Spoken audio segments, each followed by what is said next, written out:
ఏమమ్మా రంజాన్ మొదలైపోయి వారం అవుతుంది, ఇంతగా హలీం తిన్నారా లేదా? మరి ఇంకా తినకుంటే మన కడపలో రంజాన్ కి స్పెషల్ హలీం ఎక్కడ దొరుకుతుందో చెప్పేస్తాను. మన పేజీని ఫాలో కొట్టేసి వీడియోను సేవ్ చేసుకోండి. అందరికీ నమస్తే. మీ కడపలో మామ వారానికి ఒకసారి అయినా మా ఆర్ఫనేజ్ పిల్లలతో కలిసి బయటికి తినడానికి అయితే వెళ్తా ఉంటాము. ఇక పిల్లల్ని ఈసారి ఏం తిందామరా అని అడిగింటే, నా రోజు మేము స్కూల్ పోయేటప్పుడు వచ్చేటప్పుడు దారిలో హలీం అయితే పెట్టేసినారు, చూస్తా ఉంటాం గానీ మేమైతే తినలేదనా ఎప్పుడు అని అన్నారు. ఇక రంజాన్ మొదలైనప్పటి నుంచి నేను కూడా హలీం తినలేదులే అని చెప్పేసి అందరం కలిసి హలీం తినడానికి అయితే వచ్చేసాము. ఇక ఈ లొకేషన్ కూడా మన కడప కృష్ణా సర్కిల్ లో కృష్ణ హాల్ ఎదురుగా షాహీ దర్బార్ ఫ్యామిలీ రెస్టారెంట్ దగ్గరే. వీళ్ళు 20 సంవత్సరాలు పైగా ప్రతి రంజాన్ కి స్పెషల్ హలీం అయితే పెట్టేస్తారు. వీళ్ళ దగ్గర రంజాన్ మాసంలోనే దొరికే ఈ స్పెషల్ హలీం కోసం చాలా మంది అయితే వస్తారు.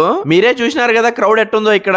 ఇక పోతే ఇక్కడ నుంచి మనకి ఎంత క్వాంటిటీ కావాలన్నా పార్సల్ తీసుకెళ్లొచ్చు. ఒకవేళ ఇక్కడే తినాలనుకున్న లోపల ప్లేస్ అయితే చాలా బాగుంటుంది. మీ ఫ్రెండ్స్ అండ్ ఫ్యామిలీతో కూర్చొని తినేసేయచ్చు. మరి హలీం ని ఇష్టంగా తినే మీ ఫ్రెండ్స్ అండ్ ఫ్యామిలీకి ఈ వీడియోని షేర్ చేసేయండి. అలాగే రంజాన్ మాసంలో ఒక్క పొద్దు ఉన్న వారికి ఎర్లీ మార్నింగ్ ఇక్కడ ఫుడ్ కూడా దొరుకుతుందంట.